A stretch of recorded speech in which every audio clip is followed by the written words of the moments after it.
அஸ்ட்ரோசைன் channel வாயிலாக உலகெங்கும் வாழ்ந்து கொண்டிருக்கும் சகோதர சகோதரிகளுக்கு அன்பார்ந்த வணக்கங்கள் மற்றும் வாழ்த்துக்கள். இன்றைய பதிவு செப்டம்பர் மாத ராசி பலன்கள். முதலில் இந்த மாதத்துக்குரிய கிரக அடைவுகளை பார்க்கலாம். இந்த செவ்வாய் பகவானானது மிதுனத்தில் இருக்கக்கூடிய செவ்வாயானது 18ஆம் தேதி கடகமனையில் அமர்ந்து கொண்டு அங்கு குருவோடு சேர்ந்து நீச்ச பங்கமாக மாறப்போகிறார். அதே போல் சுக்கிர பகவான் பார்த்தீங்கன்னா இந்த செப்டம்பர் மாதம் 2ஆம் தேதி அன்று துலாம் மனைக்கு சென்று அங்கே ஆட்சி பலத்தோட வலிமையாக இருக்க போகிறது.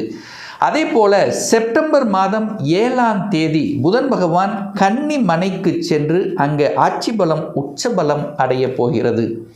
சூரிய பகவான் இந்த மாதம் செப்டம்பர் மாதம் 17ஆம் தேதி சிம்மத்திலிருந்து கன்னி மனைக்கு பெயர்ச்சியாகிறது.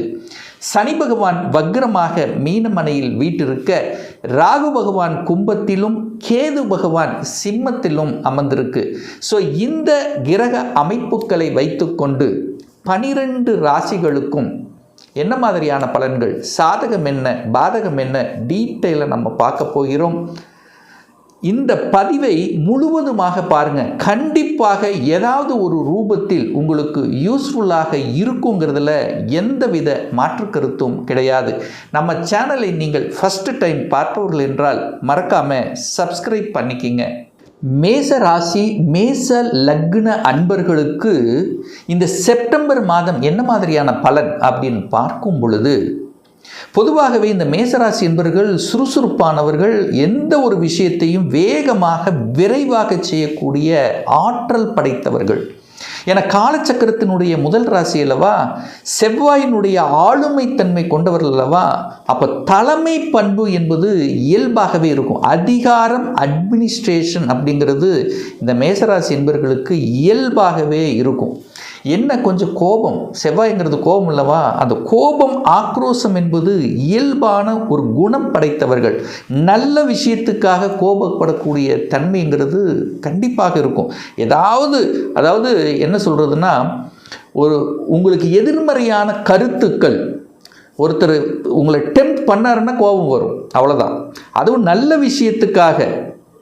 அதே சமயத்தில் நீங்கள் பார்க்கும் பொழுது இந்த மாதம் இந்த செவ்வாய் பகவான் 3ஆம் இடத்தில் உட்கார்ந்திருக்கார், முயற்சி ஸ்தானத்தில் உட்கார்ந்திருக்கார். அப்போ தைரிய வீரியத்துடன் செயல்படக்கூடிய ஆற்றல், துணிச்சல் அப்படிங்கிறது இந்த மாதம் இருக்கும். எதையும் பார்த்துக்கலாம், எதனாலும் பார்த்துக்கலாங்கிறது துணிச்சலுங்கிறது இந்த செப்டம்பர் மாதம் இந்த மேசத்துக்கு கண்டிப்பாக உண்டு அப்படின்னு சொல்லுவேன். அதே போல் மாற்றத்தை விரும்பக்கூடிய ஒரு மாதமாக இருக்கும். ஒரு வேலை மாற்றம், இடமாற்றம், உத்தியோக மாற்றம், ட்ராவல் செய்வது, ட்ராவல் மூலமாக இன்ட்ரெஸ்ட் இருக்கும். இதெல்லாம் இவங்களுக்கு இயல்பாகவே இந்த மாதம் நல்லபடியாக அமையும். விற்பனை சம்பந்தப்பட்ட, அதாவது ஒரு சேல்ஸ் சம்பந்தப்பட்ட விஷயங்கள் ரொம்ப நல்லாவே இருக்கும் இந்த மேசத்துக்கு. அதுவும் குறிப்பாக இந்த மேச ராசி அன்பர்கள் அப்படின்னாலே செவ்வாய் பகவான் எப்படி இருக்குன்னு பார்க்கணும். உங்கள் ஜாதகத்தில் செவ்வாய் பகவான் உங்கள் ராசியிலே அமர்ந்து ஆட்சி பலத்தோடு இருக்கா, அல்லது உச்சமாக உங்கள் ராசிக்கு 10ஆம் இடத்துல உச்சமாக இருக்கா, அதாவது மகரத்தில் செவ்வாய் உச்சம், திக்பலம் 10ஆம் இடத்தில் திக்பலத்துடன் இருக்கா, அல்லது 5ஆம் இடத்திலேயோ 9ஆம் இடத்தில் இருக்கா, அல்லது செவ்வாய் தன் வீட்டை பார்க்கக்கூடிய அமைப்பு, எங்கே 6ஆம் இடத்தில் இருந்தாலும் உங்கள் ராசியை பார்ப்பார், 7ஆம் இடத்தில் இருந்தாலும் பார்ப்பார், 10ஆம் இடத்தில் இருந்தாலும் பார்ப்பார். இந்த மாதிரியான அமைப்பு உள்ள இந்த மேசராசி என்பவர்கள் எவ்வளவு பெரிய அழுத்தம், ப்ரெஷர், டென்ஷன் இருந்தாலும் கண்டிப்பாக உயரக்கூடிய, மேன்மை தரக்கூடிய அமைப்புங்கிறது இருக்கும். அதாவது ஒரு கீர்த்தி, புகழ் அடையக்கூடிய அமைப்பு இருக்கும். ஒரு தலைமை பண்புங்கிறது கண்டிப்பாக இருக்கும். எதையும் சமாளிக்கக்கூடிய ஆற்றல்ங்கிறது இயல்பாகவே அமைந்துவிடும். இந்த மாதம் பாருங்க, செவ்வாய் பகவான் 3ஆம் இடத்திலிருந்து 4ஆம் இடம் என்று சொல்லக்கூடிய சுகஸ்தானத்தில் போய் அமர இருக்கிறது. அப்போ நீங்கள் போய் 4ஆம் இடத்தில் உட்கார போகிறீங்க. அப்போ 4ஆம் இடத்தில் என்ன இருக்குது? சுகம், வீடு, வண்டி, வாகனம், அசையும் அசையா சொத்துக்கள் இதெல்லாம் 4ஆம் இடத்தில் இருக்குது. அங்கே ஏற்கனவே குரு பகவான் உச்சமாக இருக்குது. அப்போ குருவும் செவ்வாயும் இணைகிறது. அப்போ மங்களகரமான விஷயங்கள் உங்களுடைய வீட்டில் நடப்பதற்குண்டான சாத்தியக்கூறுகளை நிச்சயமாக இந்த மேசராசி மேசலக்ன நண்பர்களுக்கு உருவாக்கும். அதில் எந்த மாற்று கருத்தும் இல்லை. ஒரு வீடு வாங்கணும்னு ஆசைப்படுறீங்க அப்படின்னா அது ஈஸியாக முடிஞ்சிடும். அப்போது வீடு, ஒரு வாகனங்கள் அல்லது வீடு மாற்றங்கள், புதியதாக வீடு கட்டக்கூடிய அமைப்பு அல்லது புதுசாக வாங்கக்கூடிய அமைப்புகள், தாய் சார்ந்த விஷயத்தில் நன்மை பயக்கக்கூடிய சில நல்ல விஷயங்கள். ஃபார் எக்ஸாம்பிள், தாய் சொத்துக்கள் இருக்குது, ஒரு நிறைய பிரச்சனைகள் இருக்குது, அது தீர்க்கக்கூடிய அமைப்புகள், சகோதர உறவுகளில் இருந்து வந்த விரிசல்கள் அல்லது சகோதர சார்ந்த விஷயத்தில், சொத்துக்கள் சார்ந்த விஷயத்தில் சின்ன சின்ன பிரச்சனைகள் இருந்தாலும் இந்த மாதம் தீர்ப்பதற்குண்டான, உங்களுக்கு ஒரு சொல்யூஷனை தருவதற்குண்டான ஒரு மாதமாக இந்த மேசராசி என்பவர்களுக்கு நிச்சயமாக அமையும். 2ஆம் இடம், அதாவது 2ஆம் இடம் என்பது தனம், குடும்பம், வாக்கு இதை சொல்லக்கூடிய இடம். ஸோ அந்த இடத்தில் சனி பகவான் பார்வை இருக்குது. அப்போ சில சமயங்கள் பார்த்திங்கன்னா ஒரு பிடிவாத குணம், கோபத்தன்மை, குடும்பத்தில் சின்ன சின்ன சலசலப்புகள். ஏன்னா போன மாதம் பாருங்கள் 2ஆம் அதிபதி 6ல் போய் அமர்ந்து கொண்டு நீச்சமாக உட்கார்ந்துட்டார். பணத்தால் பிரச்சனை, பணம் சார்ந்த விஷயத்தில் பிரச்சனை, இது அத்தனையும் இந்த மாதம் தீரப்போகிறது. எப்போ சார் இது நடக்கும்? 2ஆம் தேதி, இந்த செப்டம்பர் 2ஆம் தேதி அந்த சுக்கிரன் ஆட்சி பலம், 2க்குரியவன் ஆட்சி பலம் வலுப்பெறுகிறது. அப்போ பணம் கொடுக்க வைத்து, அதாவது எங்கேயாவது வெளியில் கொடுத்து வைத்த பணம் ரிட்டர்ன் வருவதற்குண்டான வாய்ப்புகள், இல்லை மறைந்திருந்த பணம் உங்கள் கைக்கு வரக்கூடிய அமைப்பு, அல்லது வேலை இல்லாதவர்களுக்கு வேலை கிடைக்கக்கூடிய, எப்படியோ உங்கள் குடும்பத்துக்கு பணம் வரணும் அப்படிங்கிறது இந்த செப்டம்பர் மாதத்தினுடைய அமைப்பு. அப்போ பணம் சார்ந்த விஷயத்தில் இருந்து வந்த பிரச்சனைகள் தீர்க்கப் போகிறீர்கள், அல்லது குடும்பத்தில் இருந்து வந்த கசப்புணர்வுகள் விளக்கக்கூடிய ஒரு மாதமாக இந்த செப்டம்பர் மாதம் மேசராசி என்பவர்களுக்கு அமையிருக்கிறது. சார், ஏற்கனவே ஒரு சண்டை இருக்குது, ஒரு சச்சரவு இருக்குது, ஒரு சமாதானம் செய்வதற்கு இந்த மாதம் உண்டா?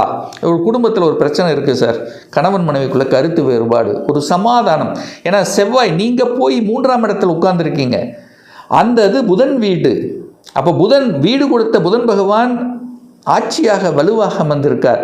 அப்போ செவ்வாயும் புதனும் காம்பினேஷன் அடையும் போது ஒரு சமாதானம் நடப்பதற்குண்டான அமைப்புகள், சமாதானம் செய்தீர்கள் என்றால் அதற்கு ஒரு வெற்றி கிடைக்கக்கூடிய அமைப்புங்கிறது உண்டு.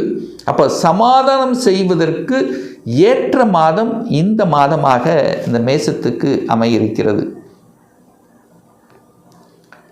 சார், திருமணம் சார்ந்த சுப காரியங்கள் எப்படி சார் இருக்கும்?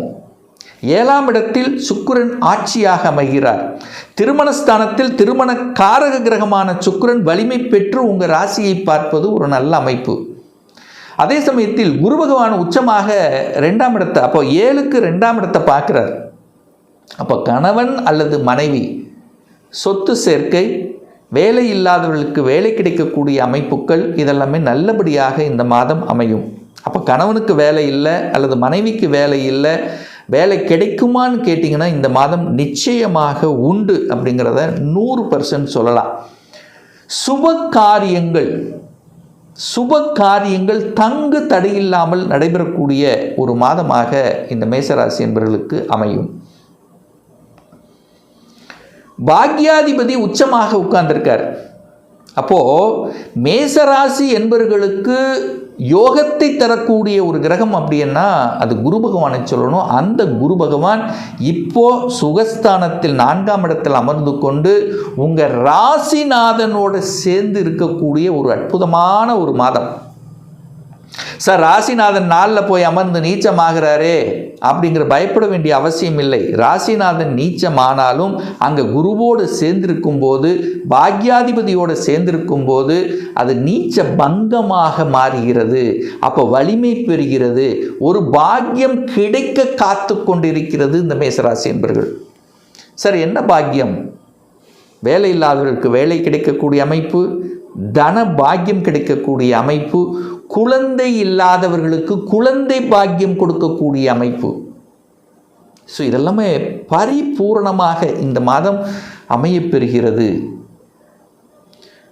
சார், தொழில் சார்ந்த விஷயத்தில் ஏதாவது ஒரு மாற்றம் நடக்குமா?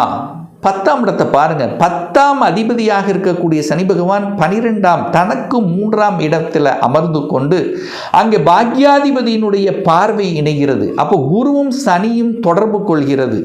அப்போ குருங்கிறது 9ஆம் அதிபதி, சனிங்கிறது 10ஆம் அதிபதி. 9, 10க்குரியவன் தொடர்பு ஏற்படும் போது அங்கே தர்ம கர்மாதிபதி யோகம் கிடைக்கிறது. அப்போ நல்ல வேலை கிடைப்பதற்குண்டான அமைப்புகள், வேலை மாற்றத்துக்கான அமைப்புகள், அல்லது தொழில் வேலையின் மூலமாக கிடைக்கக்கூடிய ஒரு சிறு தொகை, தர்ம காரியங்களில் ஈடுபடக்கூடிய வாய்ப்புகள், சந்தர்ப்பங்கள் இதெல்லாமே நல்லபடியாக அமைகிறது இந்த மேசராசி அன்பர்களுக்கு. அதே சமயத்தில் கடன் சார்ந்த விஷயங்கள், ஏன்னா 6ஆம் அதிபதி வலிமை பெறுகிறது.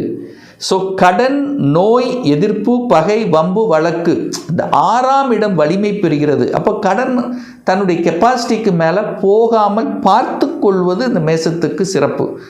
6ஆம் அதிபதி வலிமை பெறுதா, அப்போ ஹெல்த் சார்ந்த விஷயங்கள் கொஞ்சம் அக்கறை எடுத்துக்கொள்வதும் சிறப்பு.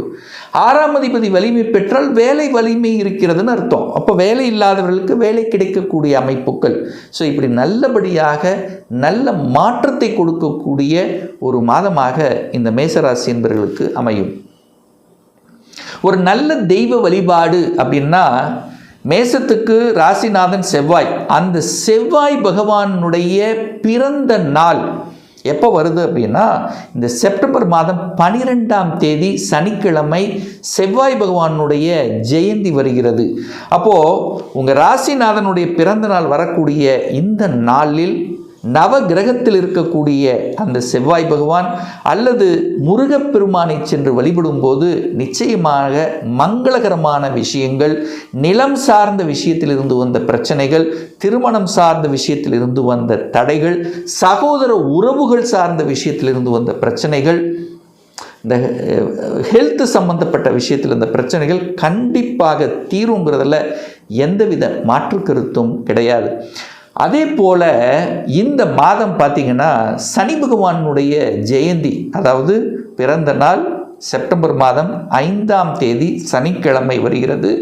யாருக்கெல்லாம் தொழில் ரீதியாக பிரச்சனை இருக்கிறது, சரியான வேலை அமையல சார், சரியான தொழில் அமையல சார், கடன் அதிகமாக இருக்கிறது, வேலையில் பிரச்சனை, இந்த மாதிரி இருக்கின்ற அத்தனை மேசராசி அன்பர்கள் அன்றைய நாள் நவ கிரகத்தில் இருக்கக்கூடிய சனி பகவானை சென்று வழிபடுவது அனைத்து விதத்திலும் உங்களுக்கு நன்மையை ஏற்படுத்தி கொடுக்கும்.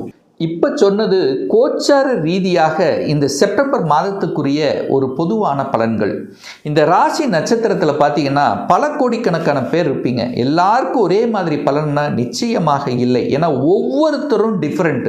ஒவ்வொருத்தருடைய ஜாதக அமைப்புகள், தசா புத்திகள் மாறுபடும். இந்த மாத பலனை தொடர்ந்து ஒரு 3 மாதம் பாருங்கள். கண்டிப்பாக உங்களுக்கு ஒரு புரிதலை நிச்சயமாக உருவாக்கும்.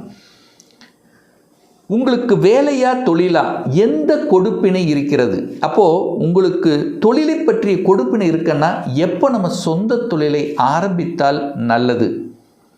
திருமணம் தடைப்பட்டு கொண்டே இருக்கிறது, எப்போ சார் திருமணம் நடக்கும்? எந்த கோர்ஸ் எடுத்து படித்தா நம்முடைய ஃப்யூச்சர் நன்றாக இருக்கும்? எப்போ ப்ரமோஷன் கிடைக்கும்? எப்போ குழந்தை பாக்கியம் கிடைக்கும்? எப்போ நான் வீடு கட்டுவேன்? இது போன்ற கேள்விகளுக்கு துல்லியமான பதிலை நம்மால் கூற முடியும்.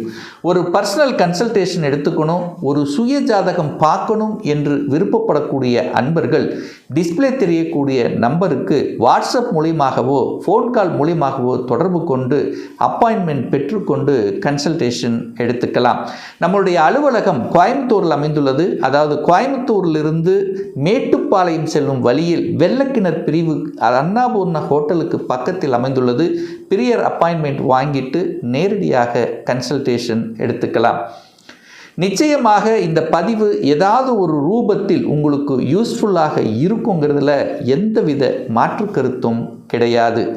இந்த ராசி நட்சத்திர நேயர்கள் அனைவரும் வாழ்க வளர்க வளம் பெறுக என்று எனது வாழ்த்தினை தெரிவித்துக் கொண்டு விடைபெறுகிறேன். நன்றி, வணக்கம், வாழ்த்துக்கள்.